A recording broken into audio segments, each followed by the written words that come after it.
Students, मैं doctor Nitin वत्स और आज हम डिस्कस करेंगे ब्रांच अकाउंट।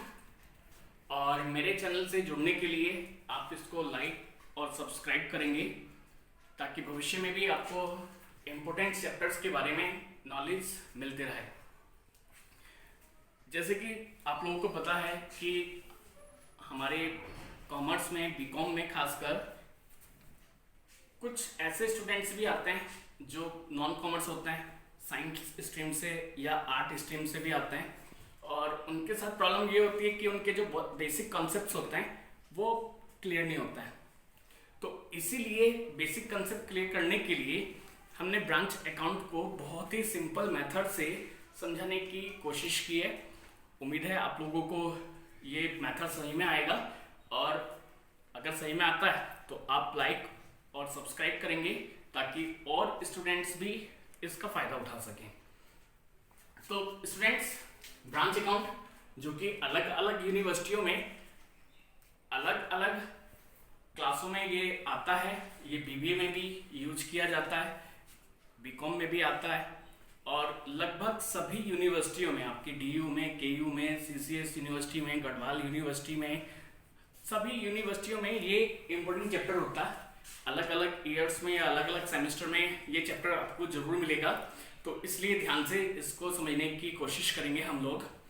तो स्टूडेंट्स, ये ब्रांच अकाउंट क्या होता है? तो ब्रांच अकाउंट समझने के लिए इसको हिंदी में हम शाखा भी बोलते हैं। शाखा यानी कि ब्रांच। ब्रांच क्या होती है कि देखिए, कोई भी बिजनेसमैन होता है, और बिजनेसमैन जो होता है उसका मेन मोटिव क्या होता है? अपने बिजनेस को बढ़ाना, है ना। बिजनेस को बढ़ाएंगे तो प्रॉफिट होगा, और बिजनेस बढ़ाने के लिए सभी बिजनेसमैन अलग अलग टेक्निक यूज करता है। और बिजनेस कैसे बढ़ेगा कि जब हमारी जो पहुंच होगी वो रियल कस्टमर के पास होगी, यानी कि कस्टमर अगर हमारे प्रोडक्ट को आसानी तक हमारे प्रोडक्ट तक पहुंच पाएगा तो हमारा जो बिजनेस है वो बढ़ेगा, हमारा मार्केट में शेयर बढ़ेगा। और मार्केट में शेयर बढ़ाने के लिए ये ब्रांच सिस्टम बनाया जाता है। होता क्या है कि हम अपने प्रोडक्ट को कस्टमर तक इजीली पहुंचाने के लिए जगह जगह पर अपनी ब्रांच जो है वो स्टेबलाइज करते हैं। अब ब्रांच अकाउंटिंग क्या होती है? ब्रांच अकाउंटिंग होती है कि हमें अपने बिजनेस को बढ़ाने के लिए, क्योंकि जब बिजनेस बढ़ेगा तो प्रॉफिट भी बढ़ेगा, और प्रॉफिट बढ़ाने के लिए हमें क्या करना होता है? हमने ये ब्रांच खोली है, और हमें कैसे पता लगे कि जो बिजनेस हम कर रहे हैं उसमें हमें प्रॉफिट हो रहा है या लॉस हो रहा है? तो प्रॉफिट या लॉस जानने के लिए हमें ब्रांच अकाउंटिंग करनी होती है। अब कैसे कैलकुलेट किया जाता है? एक तरीका तो ये होता है कि ये हमारी ब्रांच है और इसकी अलग अलग ये ब्रांचें खुली हुई हैं। इसको हम हेड ऑफिस बोलते हैं, और ये हमारी ब्रांच है। तो हमें एक तरीका तो ये होता है कि हम इस पूरे हेड ऑफिस का प्रॉफिट निकालें, और हेड ऑफिस का प्रॉफिट निकालने के लिए हमारे पास जो क्या होती है कि फाइनल अकाउंट्स होते हैं। फाइनल अकाउंट से हम पूरे बिजनेस का एक साथ प्रॉफिट निकाल सकते हैं। दूसरा ये कि अलग अलग ब्रांच की सिचुएशन जानने के लिए, अलग अलग ब्रांच की यानी कि अलग अलग ब्रांच का सेपरेट प्रॉफिट जानने के लिए हम ये ब्रांच अकाउंटिंग बनाते हैं।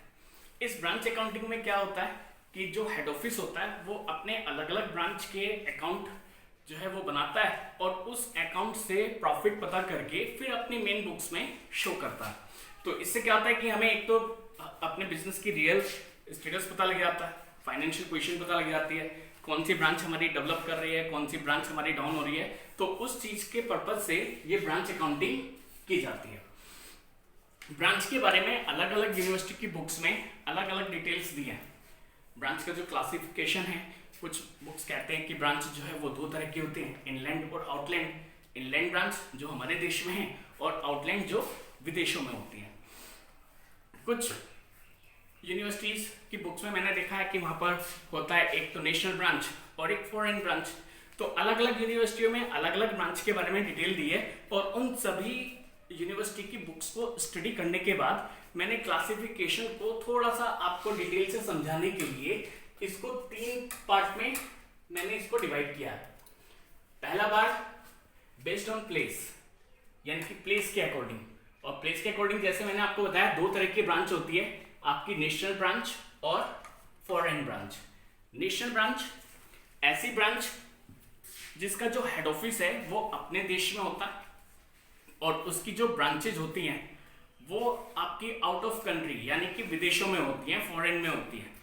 मेन चीज क्या है कि आपका जो हेड ऑफिस है वो अपने देश में होना चाहिए, और उसकी जो ब्रांचेज हैं, जो शाखाएं हैं, वो विदेशों में होनी चाहिए। फॉरेन ब्रांच ऐसी कोई भी ब्रांच जिसका जो हेड ऑफिस होता है, ध्यान से सुनिए, उसका जो हेड ऑफिस होगा वो अपने देश के बाहर होगा, और उसकी जो ब्रांचेज होंगी वो हमारे देश में होंगी। ठीक है, यानी कि कंपनी विदेश की और उसकी ब्रांचेज जो है वो हमारे देश में होंगी। दूसरा होता है based on dependency. Based on dependency, इसमें इसको दो भागों में बांटा गया है, डिपेंडेंट ब्रांच और इंडिपेंडेंट ब्रांच। डिपेंडेंट ब्रांच ऐसी ब्रांच जो पूरी तरह से अपने हेड ऑफिस के ऊपर डिपेंड करते हैं, यानी कि इनको हिंदी में हम आश्रित ब्रांच भी कहते हैं। और आश्रित ब्रांच का मतलब होता है ऐसी ब्रांच जो पूरी तरह से हेड ऑफिस की गाइडलाइन के अकॉर्डिंग काम करती है। हेड ऑफिस जो भी गाइडलाइंस बनाएगा, जो भी नियम कानून बनाएगा, ये ब्रांच उनको फॉलो करेंगी। यानी कि जो भी पॉलिसी बनाता है, अगर हेड ऑफिस ने डिसाइड किया है कि वो अपने प्रोडक्ट पे 20% डिस्काउंट देंगे, तो इन ब्रांचों को भी अपने प्रोडक्ट पर 20% डिस्काउंट देना होगा, राइट। यानी कि इट मींस कि जो भी गाइडलाइन हमारी हेड ऑफिस बनाती है उसी के अकॉर्डिंग हमें यहाँ पर बिजनेस हेड ऑफिस को फॉलो करना होता है। दूसरी होती है इंडिपेंडेंट ब्रांच। इंडिपेंडेंट जिनको हम स्वतंत्र ब्रांच भी कहते हैं, और स्वतंत्रता का मतलब जो फ्रीली काम करें। ऐसी जो ब्रांच होती है, ये ब्रांच लोकेलिटी के अकॉर्डिंग अपनी खुद की गाइडलाइंस बनाती हैं और उसके अकॉर्डिंग अपना वर्क करती हैं, उनको फॉलो करती हैं। ये अपनी खुद की गाइडलाइन, यानी कि जैसी लोकेलिटी होती है उसके अकॉर्डिंग माल बनाएंगे, बेचेंगे, और उसका जो प्रॉफिट होगा वो हेड ऑफिस को ट्रांसफर कर देंगे। तीसरा होता है हमारा बेस्ड ऑन अकाउंटिंग, यानी कि अकाउंटिंग जब हम करेंगे तो अकाउंटिंग के अकॉर्डिंग कितनी तरह की ब्रांच होती हैं, क्योंकि जो हम अकाउंट्स बनाएंगे तो अकाउंट्स के अकॉर्डिंग हमारी कितनी ब्रांच होती हैं, उसके अकॉर्डिंग होती है 3 टाइप की ब्रांच। डिपेंडेंट ब्रांच जिसके बारे में हमने अभी बात करी है, इंडिपेंडेंट ब्रांच जिसके बारे में अभी बात करी है, और उसके बाद फॉरेन ब्रांच।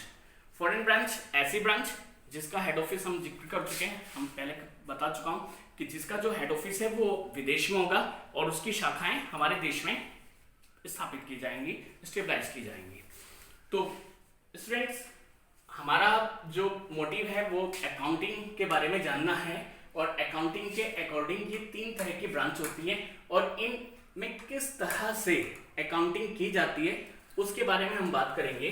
सबसे पहले डिपेंडेंट ब्रांच, ऐसी ब्रांच जो पूरी तरह से हेड ऑफिस के ऊपर डिपेंड होती हैं, उसमें किस तरह से अकाउंटिंग की जाएगी उसको आज हम समझने की कोशिश करेंगे।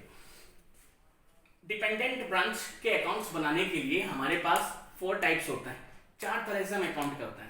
सबसे पहले सिंपल मेथड, उसके बाद फाइनल अकाउंट्स मेथड, उसके बाद stock and debtor system method, और होलसेल ब्रांच सिस्टम।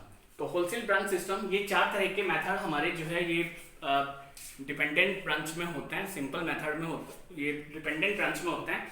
तो कैसे इनमें अकाउंटिंग की जाएगी उसको समझने की कोशिश करते हैं। एग्जाम के पॉइंट ऑफ व्यू से जो अलग अलग यूनिवर्सिटियों में आते हैं, हमारा ये फाइनल अकाउंट मेथड और stock and debtor system method most important होता है। आप देखेंगे अगर आप लास्ट ईयर के एग्जाम्स पेपर देखेंगे अलग अलग यूनिवर्सिटियों के, तो आप उसमें देखेंगे कि मोस्टली जो हमारे क्वेश्चंस आते हैं वो फाइनल अकाउंट्स मेथड और stock and debtor system method के आते हैं। अगर हम बात करें सीसीएस यूनिवर्सिटी और कुरुक्षेत्र यूनिवर्सिटी की, तो वहां पे मोस्टली सिंपल मेथड पाया जाता है। तो लेकिन हम यहाँ पर चारों मेथड के बारे में डिस्कस करेंगे, और आज हम शुरू कर रहे हैं सिंपल मेथड। सिंपल मेथड से क्वेश्चन करने के लिए पहले मैं आपको इसके परफॉर्मेंस के बारे में बताऊंगा कि इसमें किस तरह से अकाउंटिंग की जाती है। तो स्टूडेंट्स, हमें यहाँ पर बनाना होता है ब्रांच अकाउंट, और ये अकाउंटिंग करनी होती है हमें in the books of head office, यानी कि हेड ऑफिस हमारे अकाउंट मेंटेन कर रहा है और उसमें ब्रांच अकाउंट हमें बनाना होता है फॉर द ईयर एंडिंग। तो जिस साल के लिए हम बना रहे हैं वो हम यहाँ पर नोट करेंगे। उसके बाद पर्टिकुलर अमाउंट और इनमें क्या क्या आता है उसके बारे में मैं आपको बताता हूँ। क्योंकि हम लोग क्या करते हैं कि परफॉर्मा देख लिया, उसको रट लिया, और एग्जाम में क्या होता है कि उसमें से जरा सा अलग आ गया तो हम लोग घूम जाते हैं, नहीं कर पाते हैं। तो हम अकाउंट्स बनाने का तरीका सीखेंगे, कैसे बनाएंगे। देखिए, अगर आप अकाउंट्स की बेसिक पढ़ेंगे तो हमारे यहाँ पर 3 तरह के अकाउंट्स होते हैं, पर्सनल अकाउंट, रियल्स अकाउंट और नॉमिनल अकाउंट। और हम जो ब्रांच अकाउंटिंग कर रहे हैं उसका पर्पज क्या है? प्रॉफिट अर्न करना, यानी कि प्रॉफिट पता करना कि हमारे बिजनेस को प्रॉफिट हो रहा है या लॉस हो रहा है। और प्रॉफिट या लॉस जानने के लिए हमारा होता है नॉमिनल अकाउंट। तो नॉमिनल अकाउंट में क्या होता है, हमारे जितने भी इनकम और एक्सपेंडिचर होते हैं उनको आते हैं। और नॉमिनल अकाउंट्स में रूल्स होता है, debit is the all expenses and credit is the all income. यानी कि जितने भी एक्सपेंसेस होते हैं उन एक्सपेंसेस को हमेशा डेबिट किया जाता है, और जितने भी इनकम होती है उनको हमेशा क्रेडिट किया जाता है। और ये अकाउंट्स में ये वाली साइड आपकी इधर वाली साइड जो होती है वो डेबिट साइड होती है, और ये वाली क्रेडिट साइड होती है। तो दोस्तों, क्या क्या आपके डेटर्स अकाउंट में आएगा, ब्रांच अकाउंट में क्या क्या आएगा, तो उसके बारे में हम बात करेंगे। तो सबसे पहले हम ब्रांच अकाउंट में दिखाएंगे आपको क्वेश्चन में जितने भी ओपनिंग बैलेंसेस दिए हो। ओपनिंग बैलेंसेस जो ब्रांच के पास आपका पहले से ही अवेलेबल है, क्योंकि ब्रांच पुरानी होगी। अगर पुरानी है तो ब्रांच के पास पहले से ही कुछ ना कुछ माल रहा होगा, उसके पास कुछ ना कुछ कैश बचा हुआ होगा, उसने जो उधार माल बेचा हुआ है तो कुछ डेटर्स होंगे।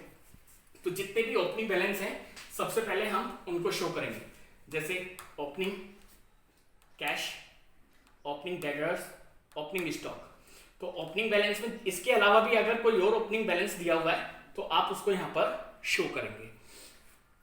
उसके बाद हम हेड ऑफिस जो है वो ब्रांच को माल भेजता है, हर साल भेजता है ना। तो जो भी माल भेजेगा वो हेड ऑफिस का क्या है, एक्सपेंसेज है। तो एक्सपेंसेज डेबिट साइड में, तो गुड सप्लाई टू ब्रांच, जो भी माल भेजा गया है ड्यूरिंग द ईयर। उसके बाद ब्रांच को चलाने के लिए एक्सपेंसेस की जरूरत होती है, और एक्सपेंसेस या तो कैश दिए जाएंगे या चेक के माध्यम से या किसी और तरह से पेमेंट किए जाएंगे।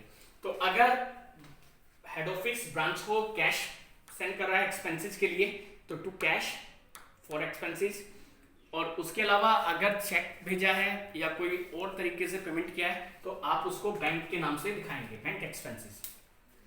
इसके अलावा ये तो खर्चे हैं जो हेड ऑफिस करेगा, इसके अलावा तो वो कोई खर्च नहीं करेगा हेड ऑफिस। अब हेड ऑफिस के पास आएगा क्या क्या, जो भी आएगा वो क्रेडिट साइड है। जैसे सबसे पहले कैश सेल, अगर ब्रांच ने जो भी कैश सेल की होगी उसका पैसा वो किसको भेजेगा, उसको वो पैसा भेजेगा हेड ऑफिस के पास। उसके अलावा by cash receive from debtor, debtor से जो भी कैश रिसीव होगा वो भी किसके पास आएगा, फाइनली हेड ऑफिस के पास आना है। हेड ऑफिस ने जो माल भेजा है उसमें से जरूरी नहीं है कि ब्रांच सारा माल रखे, कुछ माल ऐसा भी हो सकता है जो खराब हो सकता है ना, जिसको वापस करना है। तो by goods return to head office. इसके अलावा जितने भी क्लोजिंग बैलेंसेस बचेंगे, जो भी क्लोजिंग बैलेंस है, क्योंकि जरूरी नहीं कि सारा माल बिक गया, ऐसा तो कम होता है ना कि जिस डेट को हम अकाउंट क्लोज कर रहे हैं उस डेट तक सारा माल सेल हो गया, कुछ ना कुछ तो बचा होगा। तो जो बचा होगा उसे हम क्रेडिट साइड में दिखाते हैं, पेटी कैश के नाम, क्रेडिट साइड में दिखाते हैं स्टॉक, डेटर और कैश। अगर कैश बचा है तो कैश के नाम से, जो भी हमारे debtor end of the year बचे होंगे वो क्लोजिंग डेटर और स्टॉक। और आसानी से समझने के लिए आपको क्या करना है, सबसे पहले जितने भी ओपनिंग बैलेंस हैं वो डेबिट साइड में, और जितने भी क्लोजिंग बैलेंसेज हैं वो क्रेडिट साइड में। उसके बाद जितने भी एक्सपेंसेस हैं जो हेड ऑफिस द्वारा किए जा रहे हैं वो डेबिट साइड में, और जितने भी रिसीव्ड हैं जो हेड ऑफिस को हुई है वो क्रेडिट साइड में। इसके बाद हमें टोटल करना होता है, क्रेडिट साइड का टोटल करेंगे और डेबिट साइड का टोटल करेंगे। जिधर का टोटल ज्यादा होगा, मोस्टली क्रेडिट साइड का टोटल ज्यादा आता है, तो क्रेडिट साइड में से डेबिट साइड वाला टोटल लेस करेंगे, जो बैलेंस बचेगा उसको हम बोलते हैं general profit and loss account. और अगर किसी क्वेश्चन में डेबिट साइड का टोटल ज्यादा है तो डेबिट साइड के टोटल में से क्रेडिट साइड का टोटल लेस करेंगे, जो बचेगा वो कहलाएगा bye general profit and loss account, क्योंकि इसको जो हम हेड ऑफिस अपना फाइनल अकाउंट्स बनाएगा, उसमें प्रॉफिट एंड लॉस अकाउंट में डेबिट या क्रेडिट में शो करेगा। तो स्टूडेंट ये हमारा सिंपल मेथड है ब्रांच अकाउंट बनाने का। अब इसमें भी क्या होता है कि अगर आपको क्वेश्चन में ओपनिंग बैलेंसेस दिए हुए हैं, पेटी कैश, डेटर, स्टॉक और अदर, तो आप वो शो करेंगे। लेकिन कई बार क्वेश्चन में क्या होता है कि हमें ओपनिंग बैलेंस तो दिए होते हैं बट क्लोजिंग बैलेंसेस क्वेश्चन में नहीं होता, और ऐसा पॉसिबल नहीं है कि जिस डेट को हम अकाउंट क्लोज कर रहे हैं उस डेट तक हमारा सारा जो है माल बिक गया हो, कुछ ना कुछ तो स्टॉक बचा होगा, या जिस डेट को हमने बना रहे हैं उस डेट को हमारे डेटर्स से सारा पैसा हमें मिल गया होगा, है ना। कुछ ना कुछ तो अगर हमारा बिजनेस चल रहा है तो कुछ ना कुछ तो हमारा बैलेंस रह जाता है ना, सारे डेटर तो पेमेंट नहीं करते ना। तो उसके लिए हमें क्वेश्चन में डेटर अकाउंट, स्टॉक अकाउंट भी बनाना पड़ सकता है। तो हम अपने नेक्स्ट पार्ट में, इसके सेकंड पार्ट में, हम डेटर और स्टॉक अकाउंट बनाना और इसके क्वेश्चन कैसे सोल्व किए जाते हैं सिंपल मेथड से, वो हम अपने नेक्स्ट पार्ट में सीखेंगे। अगर आपको ये मेथड समझ में आया तो आप इस चैनल को सब्सक्राइब करेंगे और लाइक करेंगे और अपने और फ्रेंड्स को भी शेयर करेंगे ताकि उनको भी इस ब्रांच के बारे में या अकाउंट्स की और डिटेल्स के बारे में उनको इंफॉर्मेशन मिलते रहे। तो थैंक यू।